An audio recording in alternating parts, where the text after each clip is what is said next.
I'm going to try this again because my camera keeps getting all screwed up and the audio and video keeps getting out of sync.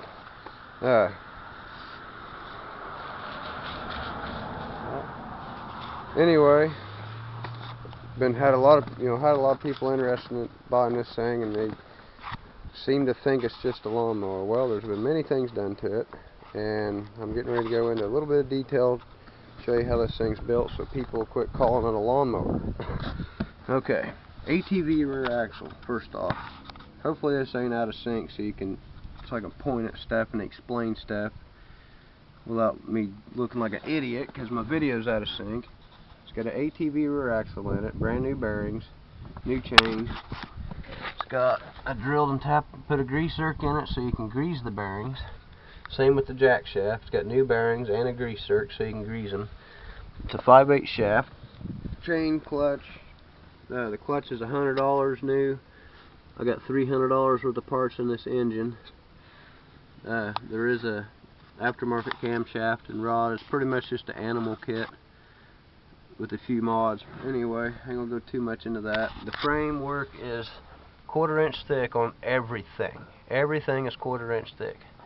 So I got this frame that runs up. I got a couple brace bolts here welded in just for extra support. And I got bolts welded in underneath for extra support.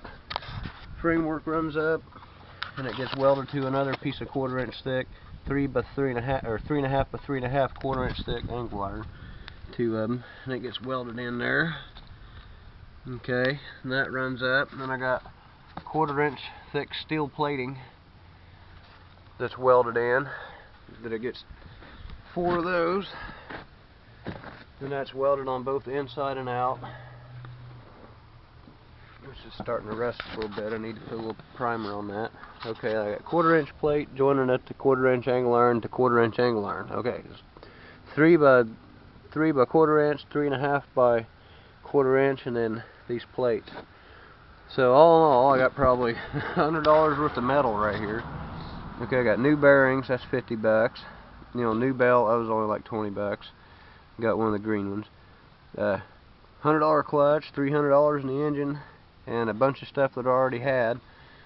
You know, it's got bracing everywhere in it. The front end's been reinforced. I got reinforcement steel on the front connection points on everything. Everything's been welded in here just to make sure it don't strip out or nothing. Everything's been reinforced and gone through. You know, kill switch, I'd put that on there just because it looked cool. It always starts on the, I'll go ahead and start it up real quick. It always starts on the first or second pull.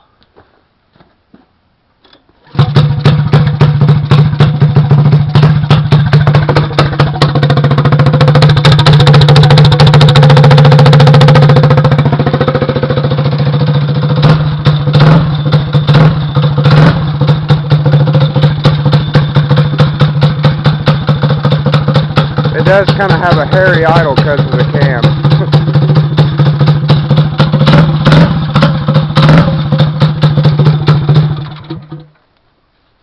Anyway, so that's how it's made. The bed's mounted. You've seen people riding the back of the bed. I'm tired of talking about this thing. Disc brakes. I don't know if I mentioned that or not. You know, blah blah blah. Welding, welding, welding. There you go. So this thing is not going to break. I wouldn't be afraid to drive this thing to work and back just because it's built like a tank.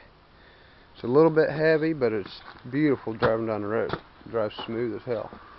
But anyway, and if you take the governor off and run it, you know, full bore, it'll do about 65, 66 mile an hour.